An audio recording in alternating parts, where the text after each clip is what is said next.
La première chose que Lucien comprit, c'est que le silence n'était pas naturel. Il ne s'agissait pas du silence ordinaire de l'espace, celui que l'on attend quand on travaille loin de toute planète habitée. Non. C'était un silence lourd, épais, presque volontaire. Comme si la station elle-même retenait son souffle depuis trop longtemps. Il s'arrêta au milieu du couloir, une main posée contre la paroi froide.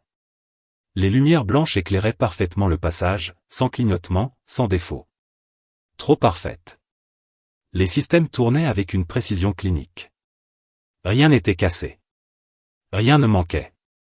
Et pourtant, quelque chose criait que cet endroit ne voulait pas être visité. Lucien sentit un frisson lui parcourir l'échine. Il était seul.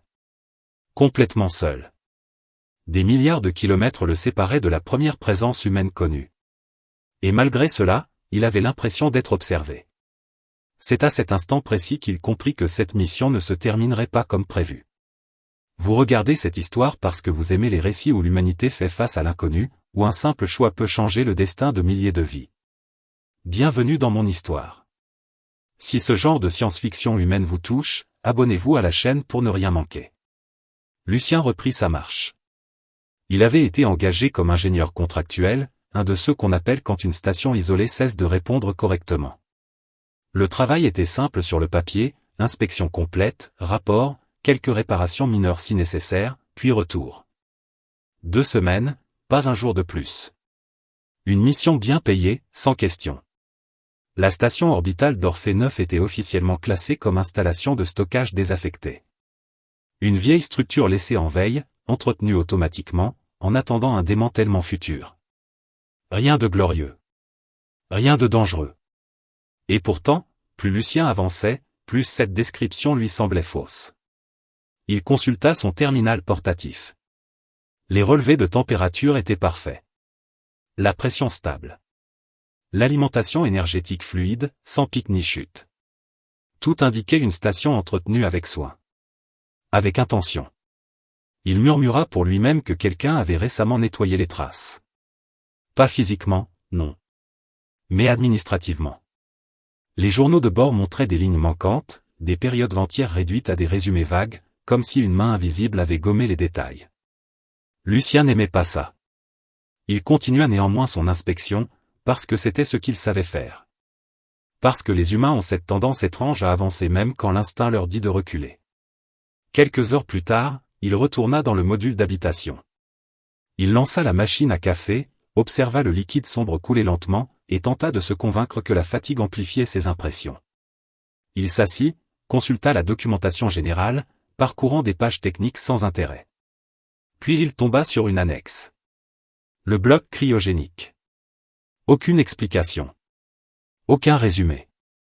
Juste ce titre, sec, froid, posé là comme un os oublié. Lucien sentit son estomac se nouer. Il resta longtemps immobile avant de se lever. Il aurait pu ignorer cette section. Rien dans son contrat ne l'obligeait à aller voir. Mais l'absence d'information était précisément ce qui rendait cette zone impossible à ignorer. Le couloir menant au bloc cryogénique était différent. Plus blanc. Plus froid. Le bruit de ses pas y semblait étouffé, comme si le métal refusait de se souvenir de lui. La lumière était uniforme, sans ombre, donnant à l'endroit un aspect irréel. Puis il vit les capsules. Des rangées entières, s'étendant au-delà de ce que ses yeux pouvaient clairement distinguer. Des centaines. Peut-être des milliers. Chacune scellée sous une couche de givre, chacune portant des marquages anciens, des dates si vieilles qu'elles semblaient absurdes. Ce n'était pas un cimetière. Dans un cimetière, la mort est honnête. Ici, le temps avait été suspendu. Lucien s'approcha d'une capsule au hasard. Son regard s'arrêta sur un petit indicateur lumineux. Vert. Actif. Il fronça les sourcils. Selon les protocoles standards, une capsule active dans une installation désaffectée n'avait rien à faire là. Il consulta rapidement les paramètres. Le système autorisait un réveil de test. Autorisé ne signifiait pas souhaitable. Sa main resta suspendue au-dessus du panneau. Il n'avait pas peur. Pas vraiment. Ce qu'il ressentait était pire, une profonde aversion pour les surprises qui avaient une forme humaine. Le système demanda confirmation, d'une voix synthétique, sèche, presque indifférente. Lucien confirma. La capsule vibra doucement. Le givre fondit lentement, laissant apparaître une vitre translucide. Le liquide à l'intérieur frissonna. Le dôme s'ouvrit avec une lenteur presque respectueuse, comme s'il craignait de réveiller quelque chose qui dormait depuis trop longtemps. Elle inspira brutalement. Un souffle vif, affamé, comme si l'air lui avait manqué pendant une éternité. Ses yeux s'ouvrirent aussitôt. Ils n'exprimaient ni panique ni confusion. Ils étaient clairs. Vifs. Intelligents. Elle le fixa. « Tu es chaud », murmura-t-elle d'une voix rauque. Lucien cligna des yeux, pris de court. « Je ne sais pas si c'est un compliment ou une observation médicale, » répondit-il. Un coin de ses lèvres remua. Presque un sourire. « Je n'ai pas encore décidé. » Elle se redressa lentement, ses mouvements encore hésitants. Lorsqu'elle chancela, Lucien la rattrapa par réflexe, posant sa main sur son bras nu. La chaleur de sa peau contrastait violemment avec le froid ambiant. Ce contact s'imprima en lui plus profondément qu'il ne l'aurait cru. « Comment t'appelles-tu, humain chaud ?» demanda-t-elle. « Lucien. Ingénieur. Et pas un ravisseur. Aéliane. » Elle se leva entièrement, l'observant avec une curiosité vive, presque joyeuse. « Eh bien, Lucien l'ingénieur, dit-elle doucement, il semble que nous soyons tous les deux coincés ici pour travailler. » Lucien eut un rire nerveux. La station ne lui paraissait déjà plus vide. C'est alors qu'il remarqua, derrière elle, les rangées infinies de capsules disparaissant sous la glace. Il ne savait pas encore combien de décisions pouvaient naître d'un seul bouton. Mais pour la première fois depuis des années, il n'avait plus envie que la minute suivante soit vide. Après le réveil d'Aéliane, la station changea subtilement. Avant, Lucien n'entendait que la ventilation et ses propres pas. Maintenant, il y avait une autre respiration. Des mouvements légers. Le froissement discret d'un tissu dans un compartiment voisin. Le vide recula d'un pas. Avec lui, disparut la certitude rassurante que tout obéirait au protocole. Lucien tenta de se replonger dans son travail. Vérifier les journaux. Comparer les relevés. Noter l'étrange perfection des systèmes. Mais Aéliane faisait exactement l'inverse. Elle l'observait. Sans insistance. Comme quelqu'un qui n'avait rien vu de nouveau depuis trop longtemps et qui avait décidé de commencer par l'élément le plus évident de la pièce. Elle apparaissait près de lui sans bruit, penchait la tête vers un panneau de contrôle comme si elle le comprenait mieux que lui, puis scrutait son visage avec une attention troublante. « Tu fais encore cette expression » dit-elle un jour. « Quelle expression » demanda Lucien sans lever les yeux. « Celle qui dit que tu es sur le point de réparer tout l'univers. » Il souffla par le nez. « Je l'aime bien, celle-là. » S'il avait été seul, il aurait mis cela sur le compte de la fatigue. Du café. Du stress. Mais elle était réelle. Chaude. Présente. Et ses yeux le forçaient à rester ancré dans l'instant. Une pensée revenait sans cesse, tranchante et dérangeante. Réveiller une seule femme dans un complexe vide n'était ni humain, ni intelligent. Même en ignorant les émotions, le protocole de test était là, noir sur blanc.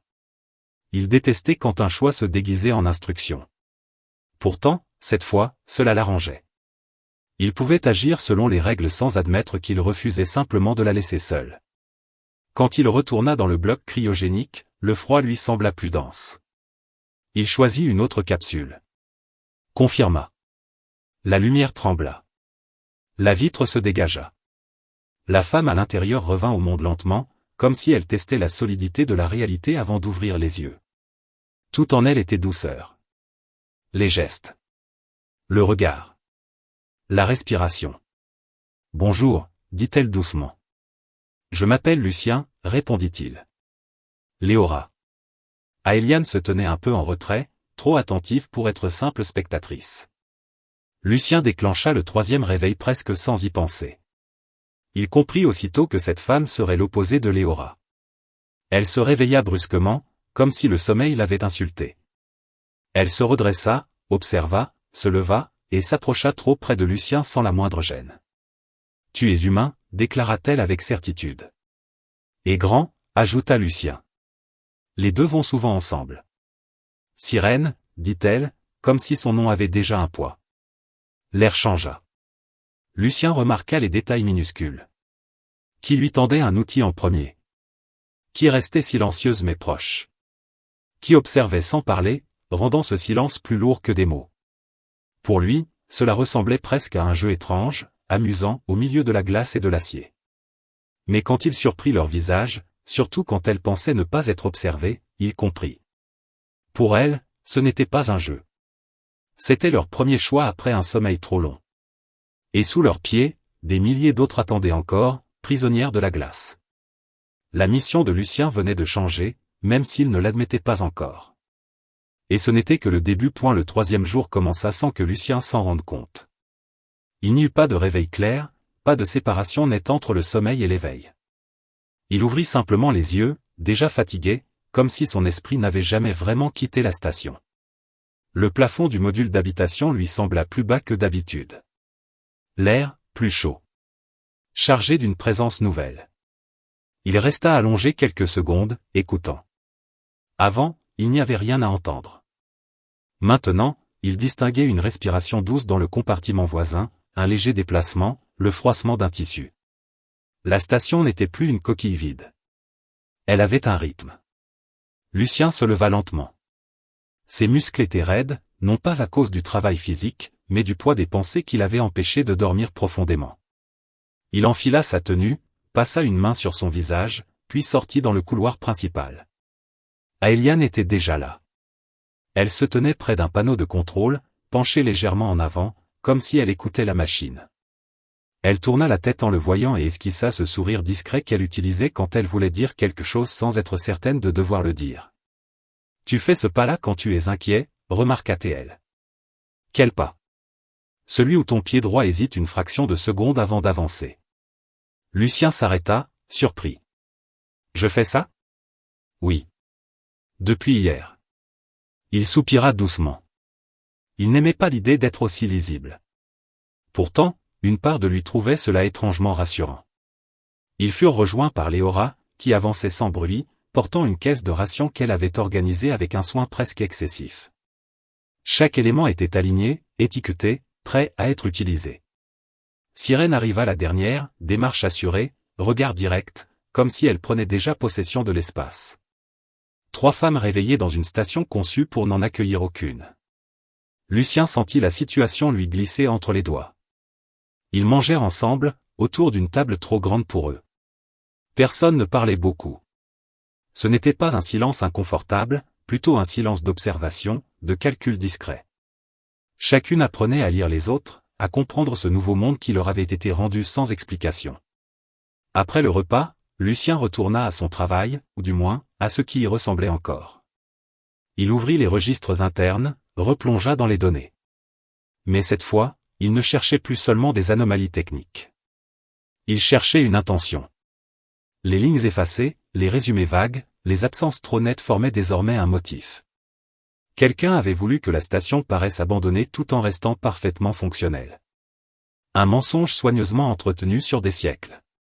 Lucien sentit une colère sourde monter en lui, lente, contenue. Une colère humaine, simple, sans grandeur. Celle qu'on ressent quand on comprend qu'un autre a pris une décision irréversible à votre place. Il consulta à nouveau le plan du bloc cryogénique. Les rangées de capsules s'étendaient sous la glace comme une mer figée. Des milliers de points, chacun représentant une vie suspendue. Le simple fait de regarder cette carte lui donnait l'impression d'être debout sur le couvercle d'une immense boîte qu'il n'aurait jamais dû ouvrir. « Pourquoi sommes-nous ici ?» demanda Léora doucement. Elle ne cherchait pas à l'accuser. Elle ne le pressait pas. Mais la question tomba avec une précision chirurgicale, droit au centre de sa poitrine. Lucien resta silencieux un moment. Il aurait pu mentir. Inventer une explication technique. Utiliser le langage sec des protocoles et des contrats. Mais les mots refusaient de venir. Trop de coïncidences s'alignaient pour que ce lieu ne soit qu'un accident. Il ouvrit l'archive complète. L'hologramme s'activa, projetant des symboles anciens, des marquages officiels, des paragraphes glacés où des êtres vivants étaient réduits à des unités de stockage. Plus il avançait, plus l'air semblait perdre de sa légèreté. Ce qu'il découvrit était simple et monstrueux. Il y avait longtemps, très longtemps, la civilisation de ces femmes avait tenté de freiner l'expansion d'un empire dominant. Pas par la guerre. Pas par les armes. Elles avaient simplement refusé de se soumettre. Refusé de disparaître. Refusé de plier. Pour cela, elles n'avaient pas été détruites. La destruction est rapide. Honnête. Bruyante. Elles avaient été conservées. Le terme utilisé était presque tendre. Préservation. Mais la ligne suivante détruisait toute illusion. Transformée en avertissement vivant. Lucien sentit ses doigts se crisper. Ce n'était pas une prison ordinaire. C'était pire. Un message figé dans la glace. Un rappel silencieux adressé à tous ceux qui oseraient un jour dire non. Des milliers de femmes plongées dans un sommeil forcé, maintenues à la température idéale, privées de futur, privées de choix. Ni mortes, ni vraiment vivantes. Suspendues entre deux états pour l'éternité. Lucien recula d'un pas. Ce n'est pas un centre de stockage, murmura-t-il. C'est une prison où l'on n'entend jamais les prisonnières. Le silence qui suivit fut lourd. Léora ferma les yeux, immobile, comme si elle tentait de maintenir un souvenir en place pour qu'il ne la déchire pas de l'intérieur. Sirène serra les poings. Son calme n'avait pas disparu, mais il était devenu dense, dangereux. Aéliane cessa de sourire. Son visage se durcit, plus adulte, marqué par une douleur contenue. Et puis, la culpabilité frappa Lucien de plein fouet. Pas pour les avoir réveillés. Mais pour n'en avoir réveillé que 3. 3 vies arrachées au néant, pendant que des milliers restaient enfermés sous leurs pieds. Comme s'il avait tiré quelques étincelles hors de l'obscurité et décidé que cela suffisait. Il voulut parler. Expliquer.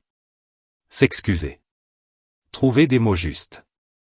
Mais les mots lui semblèrent soudain dérisoires, trop légers pour le poids de la glace. Il fixa à nouveau la carte du bloc cryogénique. Les rangées infinies.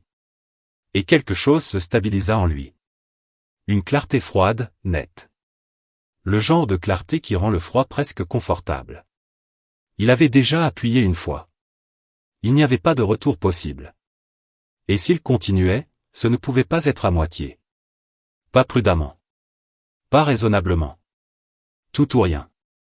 Le matin suivant, si l'on pouvait encore parler de matin sur une lune de glace, l'air sentait le métal chaud et le café trop fort. Lucien n'avait presque pas dormi.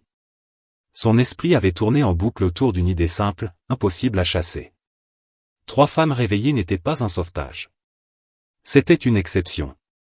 Et les exceptions, dans des lieux comme celui-ci, ressemblaient beaucoup à de la cruauté déguisée. Il ouvrit son contrat, cherchant presque un prétexte pour sa conscience. Les clauses étaient claires. Ne pas interférer. Suivre les procédures.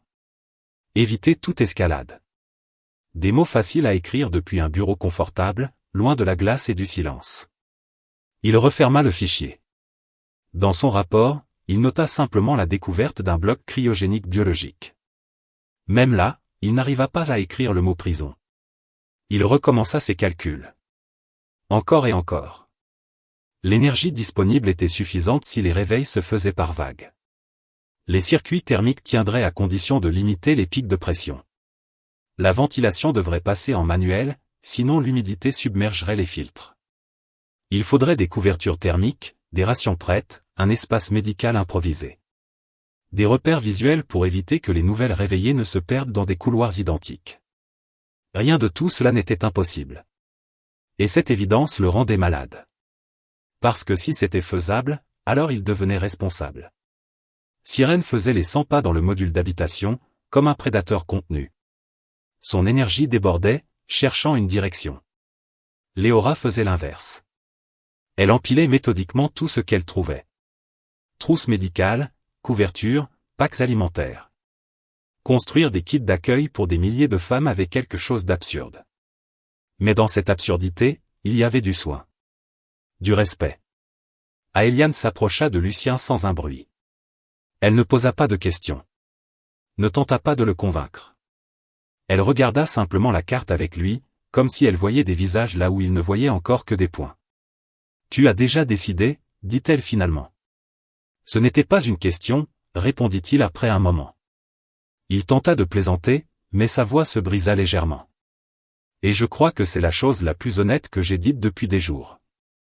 La tension entre elles ne disparut pas. Elle changea. Devint plus subtile. Plus adulte. Les gestes se coordonnaient sans discussion. Les outils apparaissaient dans sa main avant qu'il ne réalise en avoir besoin. L'eau était toujours là quand sa gorge se serrait. Le silence d'Aeliane arrivait précisément quand le doute commençait à monter. Parfois, Lucien surprenait leur regard. Rapide. Mesuré. Profondément humain. Il y avait de la jalousie, oui. Mais pas cruelle. Plutôt la peur de se dissoudre dans la multitude à venir. La peur que l'unicité disparaisse une fois la liberté partagée. Et étrangement, cette peur le réchauffait. Pas parce qu'il appréciait l'attention, mais parce qu'elle prouvait qu'elles étaient vivantes. Qu'elles pouvaient vouloir. Choisir. Avant de lancer la séquence principale, Lucien descendit une dernière fois dans le couloir cryogénique. Le silence y était absolu. Il posa sa main contre la vitre d'une capsule, laissant une trace terne dans le givre. Pour la première fois, il laissa la colère monter librement. Une colère simple, muette, dirigée contre ceux qui avaient appelé cela de l'ordre. Il retourna au poste central. Son doigt resta suspendu au-dessus de la confirmation. Une fois appuyé, il ne pourrait plus prétendre avoir changé d'avis. Il inspira lentement, comme on le lui avait appris lors des formations d'urgence. Par vagues, murmura-t-il. Sans panique. Derrière lui, Sirène émit un son bref, presque amusé. Léora expira doucement. Aeliane posa brièvement sa main sur son coude, comme un point final. Lucien appuya. Sous la glace, les systèmes s'éveillèrent. La première chaîne de points s'illumina. Orphée 9 commença à se réveiller. Et cette fois, ce n'était plus pour obéir à un protocole. C'était pour rendre la vie. La station changea avant même que Lucien ne s'en rende compte. Au début, ce fut presque imperceptible. Un léger grondement sous les parois. Une vibration si douce qu'on aurait pu la confondre avec l'imagination. Puis l'air devint plus lourd. Plus humide. Comme si l'endroit, habitué à la stérilité parfaite, devait réapprendre à respirer. Lucien resta immobile devant la console centrale, les yeux rivés sur la carte holographique. Les premiers points s'étaient allumés lentement, presque timidement. Quelques capsules. Puis d'autres. Une progression mesurée, calculée, exactement comme il l'avait programmé. Mais rien ne l'avait préparé à ce que cela ferait en vrai. Les systèmes de ventilation montèrent en puissance. Le souffle de l'air devint plus profond, irrégulier. Des alarmes discrètes signalèrent des variations acceptables, mais nouvelles. La station, conçue pour le silence et l'attente, devait maintenant gérer des corps vivants. Lucien sentit son cœur battre plus vite. Ce n'était plus une décision abstraite. Ce n'était plus un plan sur un écran. C'était réel. Irréversible. Derrière lui, des pas résonnèrent. Puis d'autres. Des voix étouffées. Des respirations hésitantes. Les premières femmes réveillées sortaient des couloirs cryogéniques. Certaines avançaient lentement, enveloppées dans des couvertures thermiques, les yeux grands ouverts, absorbant chaque détail comme si le monde pouvait disparaître à tout instant. D'autres pleuraient sans bruit, des larmes coulant simplement parce que leur corps se souvenait enfin comment faire. Lucien déglutit. Il avait déjà vu des situations de crise. Des accidents. Des pannes graves. Mais jamais cela. Jamais une résurrection à cette échelle. Une femme s'arrêta près du mur, posa ses doigts contre le métal, puis les retira brusquement, surprise par la solidité de la surface. Une autre éclata d'un rire bref en voyant son propre souffle formé de la buée. Ce rire se transforma rapidement en sanglots. La station n'était plus silencieuse. Et ce bruit, ce chaos fragile, lui sembla étrangement beau. Lucien se força à bouger. À agir. À redevenir ingénieur, parce que s'il s'arrêtait pour ressentir pleinement, il ne pourrait plus avancer. Il vérifia la pression. Ajusta un flux thermique. Redirigea la ventilation manuellement. Les chiffres défilaient devant ses yeux, honnêtes, rassurants. Les machines, au moins, ne mentaient pas. Léora avait installé un espace médical improvisé dans un large couloir. Elle travaillait sans hausser la voix, avec une précision calme, presque apaisante. Elle montrait les gestes simples. Comment boire lentement. Comment respirer sans paniquer? Comment s'asseoir quand les jambes refusaient encore de porter? Sirène, elle, gérait le mouvement. Elle plaçait les femmes par groupe, évitait les embouteillages dans les passages étroits, maintenait un ordre fluide sans jamais crier. Sa présence imposait naturellement le respect. Elle ne dominait pas. Elle guidait. Aéliane circulait entre elles, silencieuse, attentive. Elle s'arrêtait près de celles qui restaient figées, les yeux perdus, comme si elles avaient peur de cligner et de replonger dans le néant. Elle posait une main sur une épaule, restait là, simplement, jusqu'à ce que la respiration se calme. Lucien observait tout cela avec une admiration douloureuse. Elles avaient été privées de choix pendant des siècles. Et pourtant, dès que la liberté leur était rendue, elles la transformaient en soin pour les autres. La carte holographique continuait de s'illuminer. Vague après vague. Des dizaines, puis des centaines de points verts. Chaque point était une capsule qui s'ouvrait, un corps qui respirait, une conscience qui revenait. Lucien sentit une pression étrange dans sa poitrine. Pas de fierté. Pas encore. Plutôt un poids immense. Il comprit ce que cela signifiait d'être un symbole. Pas parce qu'il le voulait. Mais parce que d'autres avaient besoin qu'il le soit. Certaines femmes le regardaient comme si elles attendaient quelque chose. Une parole. Une promesse. Une direction. Il détourna parfois les yeux, non par indifférence, mais parce qu'il avait peur de dire quelque chose de faux. À cette échelle, les mots devenaient dangereux. Trop vite, ils pouvaient se transformer en slogan. Et Lucien refusait d'être un slogan. Il préférait rester celui qui réglait la pression, qui surveillait la chaleur, qui empêchait la station de s'effondrer sous son propre succès. Mais même ainsi, il ne pouvait pas se cacher complètement. Une jeune femme sortit d'une capsule et resta immobile pendant de longues secondes. Elle semblait à peine adulte. Ses jambes tremblaient. Elle descendit lentement, posa un genou au sol, puis ses doigts, comme si elle craignait que le sol ne disparaisse sous elle. Lucien s'approcha instinctivement. Il ne dit rien. Il s'accroupit simplement à une distance respectueuse, restant visible, réelle. Après un moment, elle leva les yeux vers lui. Il n'y avait pas de demande dans son regard. Juste une tentative de croire que le sommeil était vraiment terminé. Il hocha lentement la tête. Elle inspira profondément. Et se leva. Plus loin, un groupe de femmes éclata de rire en apercevant les étoiles par un hublot. Un rire fragile, presque choqué. D'autres les rejoignirent, non par joie, mais par soulagement. Parce qu'elles pouvaient faire du bruit. Parce que personne ne les ferait taire. Lucien détourna le regard, la gorge serrée. Il n'avait jamais ressenti une telle responsabilité. Pas celle d'un chef. Pas celle d'un héros. Mais celle d'un témoin. Celui qui avait ouvert la porte et devait maintenant assumer ce qui passait. La rivalité qu'il avait sentie plus tôt entre Aéliane, Léora et Sirène n'avait pas disparu. Elle avait mûri. Léora ne cherchait plus son attention.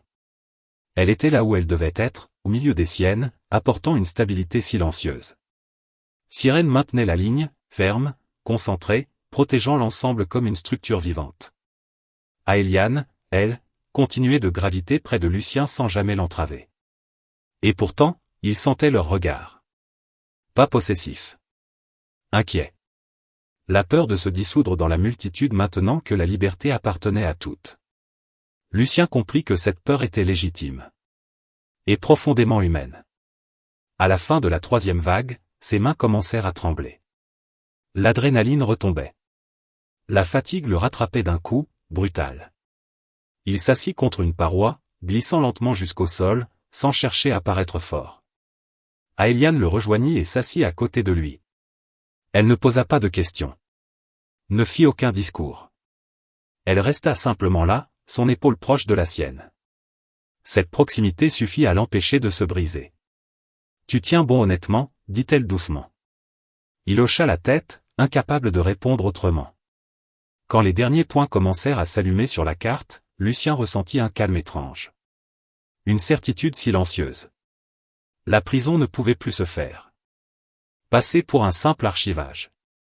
Il y avait trop de voix. Trop de pas. Trop de futur. Et au milieu de ce futur, une chose se détachait avec une clarté presque douloureuse.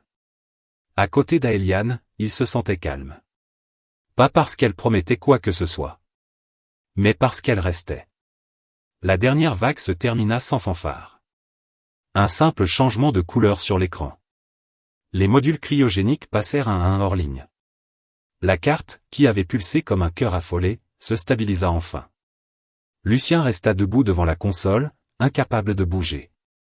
Pas parce qu'il était épuisé, mais parce que, pour la première fois depuis des jours, il n'avait plus besoin d'appuyer sur le bouton suivant. La station sembla le comprendre. Le bruit se transforma. Ce n'était plus un chaos naissant, mais une vie installée.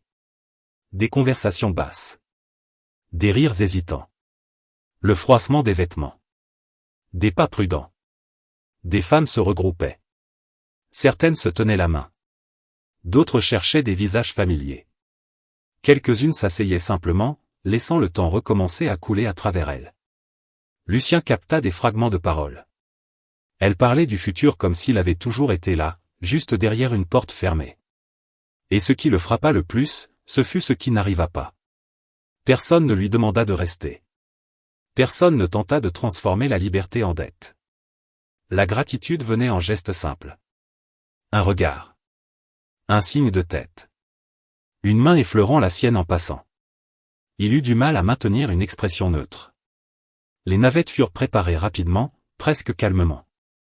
Léora se plaça naturellement là où il fallait, redressant les épaules autour d'elle par sa seule présence. Sirène était en mouvement constant, ajustant des harnais, distribuant des couvertures, rattrapant celles que la panique menaçait de submerger. Lucien aidait mécaniquement. Diagnostic. Verrouillage. Vérification du carburant. Les machines ne pardonnaient pas l'émotion, et il s'en réjouissait. Les chiffres l'empêchaient de s'effondrer. Parfois, il avait l'impression que son nom circulait plus que nécessaire, comme si certaines voulaient s'assurer que l'homme qui avait ouvert la porte était bien réel. Sirène passa près de lui et frôla son poignet, brièvement, sans s'arrêter.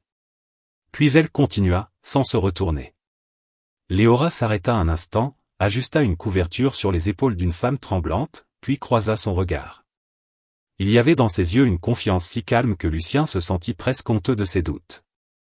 Quand la première navette quitta la station, il se rendit dans la baie d'observation. L'écran panoramique montrait l'obscurité de l'espace, la lueur bleutée de la glace se fissurant lentement sous les flux de chaleur. Au loin, les lumières des vaisseaux s'éloignaient, une à une. Chaque point qui disparaissait emportait un fragment du passé hors de l'éternité. C'était beau. Calme. Presque irréel. Lucien comprit qu'il aurait pu partir avec elle. Cela aurait été logique. Conforme au contrat. Rationnel. Mais l'idée de retourner à sa vie d'avant lui sembla soudain être une autre forme de sommeil. Plus confortable, peut-être. Mais tout aussi vide. Il sentit une chaleur près de lui avant même d'entendre des pas. Aéliane se plaça à ses côtés, sans un mot. Elle regarda les étoiles avec lui. Il n'eut pas besoin d'expliquer ses doutes. Elle les voyait déjà. À côté d'elle, il n'avait pas besoin de se justifier. Plus tard, dans le quai, alors que le bruit diminuait, Lucien remarqua qu'Aéliane ne faisait pas la queue. Elle ne semblait ni pressée, ni hésitante. Elle attendait simplement. « Ta navette » dit-il maladroitement. Elle sourit. « Pas de jeu. Pas de rivalité. Tu nous as rendu un futur. Je choisis le mien. À côté de toi. » Lucien resta silencieux un instant. Puis il fit un pas vers elle. C'était suffisant. Quand la dernière navette disparut dans l'obscurité, la station redevint plus calme, mais jamais vide. Ils restèrent là, côte à côte, regardant les étoiles non plus comme une fuite, mais comme un espace ouvert. Et Lucien comprit que l'histoire de milliers de femmes libérées ne se terminait pas par une récompense ou une légende. Elle se terminait par quelque chose de plus rare. Une liberté enfin partagée. Après le départ de la dernière navette, Lucien crut d'abord que le plus difficile était derrière lui. Il se trompait. La station était plus calme, oui, mais ce calme n'avait plus rien à voir avec le silence mort d'avant. C'était un calme habité, chargé de traces humaines. Des pas avaient laissé des marques. Des voix avaient modifié l'acoustique des couloirs. Même l'air semblait différent, plus lourd, plus vrai. Lucien resta longtemps immobile dans la baie d'observation après la disparition des lumières lointaines. Il n'y avait plus rien à surveiller, plus de chiffres urgents à contrôler. Pour la première fois depuis son arrivée, personne n'attendait qu'il appuie sur un bouton. Cette absence de nécessité le frappa plus durement que la fatigue. Il se tourna lentement vers Aeliane. Elle était toujours là, adossée à la rambarde, les bras croisés, regardant l'espace comme on regarde un paysage familier que l'on redécouvre sous un autre angle. « Elles sont parties », dit-il enfin, comme s'il avait besoin de l'entendre à voix haute. « Oui », répondit-elle simplement. Il n'y avait ni tristesse ni regret dans sa voix. Juste un constat. Ils quittèrent la baie sans se presser. Les couloirs semblaient plus larges, comme si la station avait relâché une tension invisible. Lucien remarqua des détails qu'il n'avait jamais vus auparavant. Une trace de main sur une paroi. Une couverture oubliée sur un banc. Un petit groupe de femmes qui avaient laissé des marques de pas circulaires, signe qu'elles s'étaient arrêtées là pour parler longtemps. Des preuves que le temps avait recommencé à couler. Lucien retourna à la console centrale par réflexe. L'écran affichait désormais un état stable. Aucun signal critique. Aucun avertissement immédiat. Les systèmes, pourtant sollicités au-delà de leur usage prévu, tenaient bon. C'était presque inquiétant. Il passa en revue les communications externes. Jusqu'ici, aucun message entrant. Aucun signal d'approche. Le réseau local restait silencieux. Trop silencieux. Lucien fronça les sourcils. Ils vont finir par remarquer, murmura-t-il. Qui ? Demanda Aeliane. Ceux qui ont construit cette prison. Ceux qui pensaient que ce lieu resterait oublié pour toujours. Aeliane ne répondit pas tout de suite. Elle s'approcha de l'écran, observa les données sans vraiment les lire. Pour elle, ces symboles n'étaient qu'une abstraction. Mais elle comprenait le sens général. « Tu as peur ?» demanda-t-elle. Lucien réfléchit avant de répondre. « Pas comme avant. Avant, j'avais peur de mal faire. Maintenant, j'ai peur que faire ce qui est juste ait un prix trop élevé pour d'autres. » Elle hocha la tête lentement. La liberté a toujours un prix. La différence, c'est qui le paie. Cette phrase resta suspendue entre eux. Les heures suivantes furent étranges. Ni urgentes, ni calmes. Lucien entreprit de désactiver certains modules devenus inutiles, réduisit la consommation énergétique, réorganisa les secteurs désormais vides. Il travaillait machinalement, mais son esprit était ailleurs. Chaque geste lui rappelait que la station n'était plus ce qu'elle avait été. Et qu'elle ne le serait jamais plus. Il trouva Léora dans un ancien espace de stockage, occupée à trier ce qui restait. Elle avait choisi de rester temporairement, le temps de s'assurer que toutes les femmes avaient bien quitté la station et que rien n'avait été oublié. Elle leva les yeux en le voyant arriver. « Tout est stable ?» demanda-t-elle. « Pour l'instant, oui. »« Pour l'instant suffit rarement longtemps », répondit-elle avec un léger sourire. Lucien esquissa un sourire en retour. « Tu vas partir bientôt ?»« Oui. Mais pas encore. Certaines ont encore besoin de temps avant de s'éloigner complètement de cet endroit. Même vide, il reste lourd. » Lucien acquiesça. Il comprenait. Lui-même ressentait cette lourdeur, comme une empreinte laissée dans ses os. Il quitta Léora et poursuivit son inspection. Dans un couloir secondaire, il croisa Sirène, occupée à démonter un panneau. Elle travaillait avec une concentration presque agressive, comme si chaque vis retirée était un défi lancé au passé. « Tu détruis la station ?» demanda-t-il. « Non », répondit-elle sans lever les yeux. « Je m'assure qu'elle ne pourra plus jamais être utilisée pour ce genre de choses. » Lucien la regarda faire. « Tu penses qu'ils reviendront ?» Sirène s'arrêta enfin. Elle le fixa longuement. Les empires n'aiment pas perdre le contrôle. Et encore moins perdre la face. Ce que tu as fait ici ne sera pas ignoré. Alors pourquoi rester ? Parce que quelqu'un doit s'assurer qu'il ne puisse pas simplement effacer ça aussi. Lucien sentit un frisson. Ce n'était donc pas fini. Plus tard, alors qu'il revenait vers le module d'habitation, une alarme discrète retentit. Rien de violent. Juste un signal de détection lointaine. Un balayage passif. Lucien se figea. Il accéda immédiatement aux données.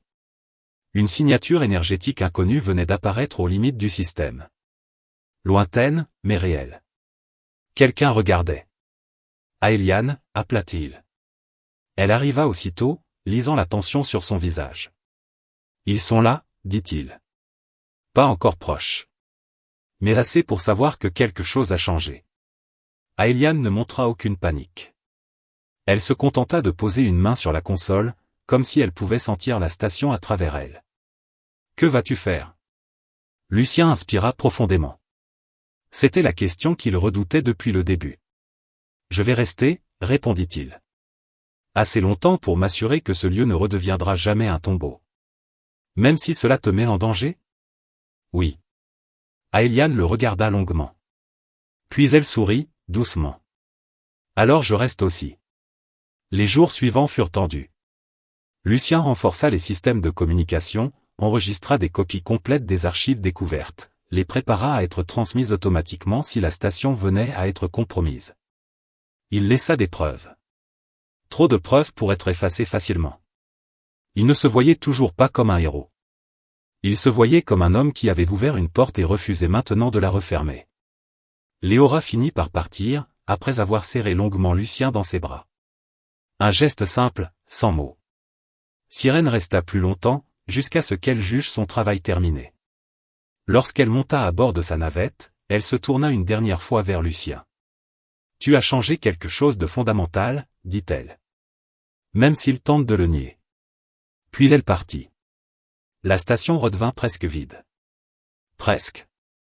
Lucien et Aelian vivaient désormais dans un rythme lent.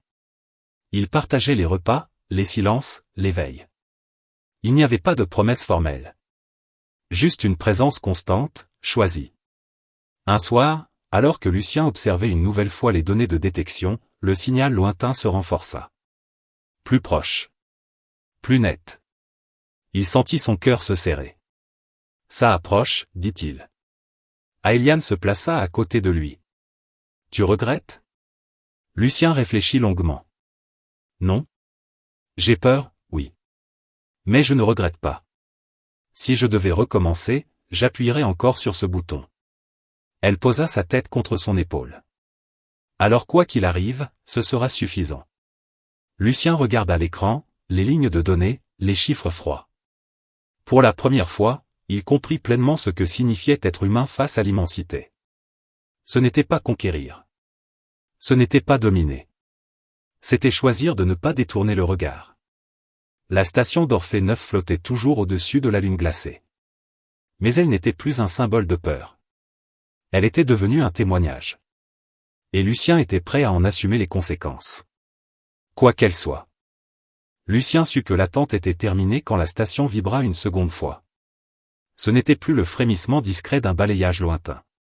Cette fois, les capteurs confirmaient une approche réelle, lente mais déterminée.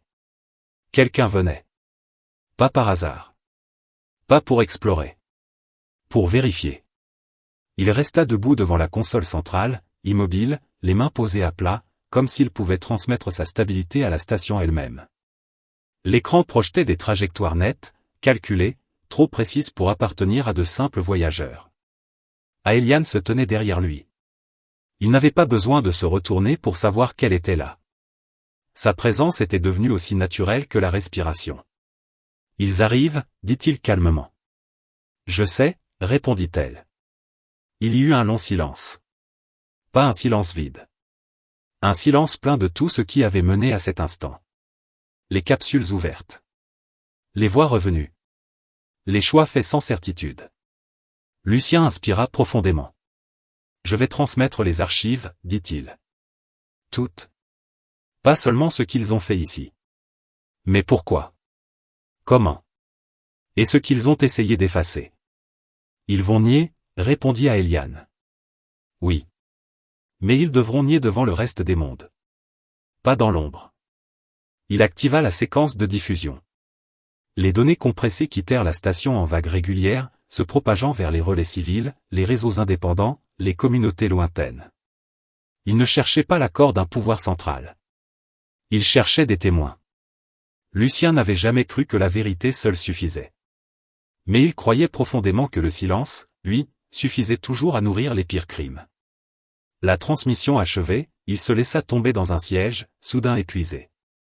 Le plus dur n'était pas l'action. C'était l'attente qui suivait. Les minutes s'étirèrent.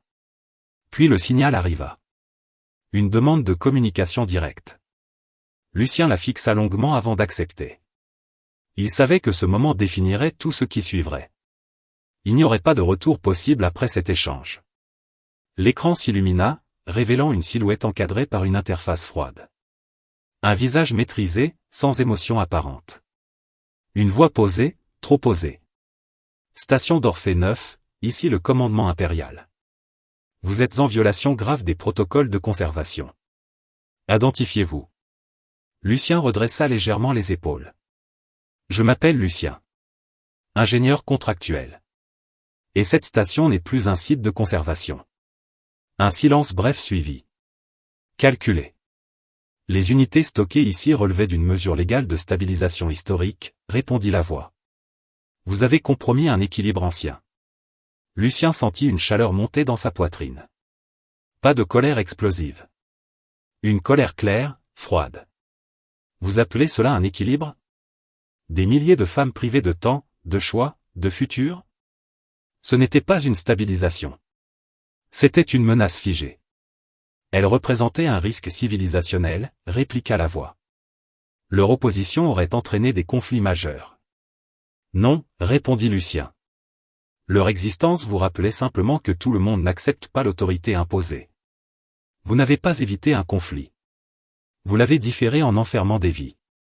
Le visage à l'écran se durcit légèrement. Vous avez agi par émotion humaine. Ce n'est pas une base valable pour des décisions à cette échelle. Lucien sourit tristement. Si l'émotion humaine n'a pas sa place ici, alors c'est précisément pour cela que je devais agir. Un nouveau silence. Plus lourd. Vous devez vous préparer à être placé en détention, annonça la voix. La station sera reprise sous contrôle impérial. Lucien jeta un regard à Aeliane. Elle ne montrait aucune peur. Seulement une détermination calme. Impossible, répondit-il. Les preuves ont déjà été diffusées. Vous pouvez reprendre cette station, mais vous ne pourrez pas reprendre le silence. La communication se coupa brutalement. Lucien ferma les yeux quelques secondes. Voilà, murmura-t-il. Tu es prêt? Demanda Aeliane. Il réfléchit honnêtement avant de répondre. Non. Mais je suis décidé. Les heures suivantes furent tendues. Les vaisseaux approchaient lentement, comme s'ils jaugeaient la situation. Lucien activa les protocoles défensifs minimum. Pas pour se battre. Juste pour gagner du temps. Il ne se faisait aucune illusion. La station n'était pas conçue pour résister à une flotte. Mais ce n'était pas le but. Le but était d'obliger l'univers à regarder. Et il regardait déjà. Des signaux commencèrent à arriver. Messages fragmentés. Soutien discret. Demande d'information. Des voix qui n'existaient pas avant se manifestaient maintenant, attirées par ce qui avait été révélé. Lucien sentit un poids se lever légèrement de ses épaules. Il n'était plus seul. Aeliane se tenait près de lui, observant les flux de communication avec une curiosité tranquille. Tu vois, dit-elle doucement. Même les empires oublient parfois que le reste du monde existe. Lucien esquissa un sourire. J'aurais préféré qu'ils s'en souviennent sans tout ça. Les leçons qui comptent sont rarement douces. Les premiers vaisseaux se placèrent autour de la station. Pas en formation d'attaque. En attente. Une hésitation perceptible. Lucien comprit alors quelque chose d'essentiel. Ils avaient perdu l'avantage moral. Ils pouvaient encore agir par la force, oui. Mais chaque action serait désormais observée, analysée, jugée. Le simple fait d'exister sous ce regard changeait tout. Une nouvelle communication arriva. Cette fois, ce n'était pas l'Empire. C'était un relais civil. Une voix différente. Moins assurée. Mais sincère. Ici le réseau libre de diffusion. Vos archives ont été reçues. Elles sont en cours de duplication sur plusieurs systèmes indépendants. Quoi qu'il arrive, elles ne disparaîtront plus. Lucien ferma les yeux. Merci, murmura-t-il. Quand il rouvrit les yeux, il sentit quelque chose qu'il n'avait pas ressenti depuis longtemps. Du soulagement. Les heures passèrent. Puis les jours. La situation évolua lentement. Les vaisseaux impériaux restèrent en orbite, mais n'agirent pas. Les discussions s'étendirent au-delà de la station. Des débats éclatèrent. Des anciennes décisions furent questionnées. D'autres sites semblables furent suspectés. Orphée 9 n'était plus un point isolé. C'était devenu un symbole. Lucien n'aimait toujours pas ce mot. Mais il acceptait désormais ce qu'il impliquait. Un matin, alors qu'il observait la lune glacée tourner lentement sous eux, Aéliane s'approcha. « Qu'est-ce que tu vas faire maintenant » demanda-t-elle. Lucien réfléchit longuement. « Rester ici encore un moment. Aider à transformer cette station. Qu'elle devienne un lieu de passage, pas d'enfermement. Un endroit où l'on se souvient de ce qui ne doit plus être répété. Et après ? Il haussa légèrement les épaules. Après, on verra. Pour la première fois, je n'ai pas besoin de planifier chaque minute. Aéliane sourit. C'est une forme de liberté aussi. Il la regarda, vraiment. Pas comme un choix fait dans l'urgence. Pas comme une présence née d'une crise. Mais comme une personne qui avait choisi, librement, de rester à ses côtés quand tout aurait pu la pousser à partir. Tu sais, dit-il doucement, je n'ai jamais voulu être celui qui change l'histoire. Personne ne le veut vraiment, répondit-elle. Ce sont toujours ceux qui refusent de détourner les yeux. La station d'Orphée 9 entama sa transformation. Lentement. Patience humaine contre froideur ancienne. Les modules cryogéniques furent démontés. Les couloirs nettoyés. Les traces conservées, volontairement, comme mémoire. Lucien travailla sans relâche, mais sans se perdre. Chaque jour avait désormais un sens qui ne dépendait pas d'un contrat. Parfois, il recevait des messages. De femmes qu'il avait aidées sans le savoir. De communautés qui découvraient des vérités enfouies. De simples inconnus qui disaient merci sans attendre de réponse. Il ne répondait pas toujours. Il n'en avait plus besoin. Un soir, alors qu'ils regardaient ensemble les étoiles, Aéliane posa une question simple. Si c'était à refaire, tu appuierais encore sur ce bouton ? Lucien ne répondit pas immédiatement. Il laissa les images défiler dans son esprit. Le silence. La peur. Les premiers réveils. Les pleurs. Les départs. Les menaces. Puis il hocha la tête. Oui. Même en sachant tout ce que ça implique. Elle posa sa main sur la sienne. Alors cette histoire valait la peine d'être vécue. Lucien regarda l'espace devant eux. Immense. Indifférent. Plein de possibilités. Il comprit alors que l'humanité ne se mesurait pas à sa force, ni à sa technologie. Elle se mesurait à ce moment précis où un homme ordinaire choisissait d'agir, non parce qu'il était sûr de gagner, mais parce qu'il refusait de rester silencieux. La station d'Orphée 9 brillait doucement au-dessus de la lune glacée. Elle n'était plus une prison. Elle était devenue une promesse. Et au milieu de l'infini, Lucien sut qu'il avait trouvé sa place. Non comme un héros. Mais comme un humain.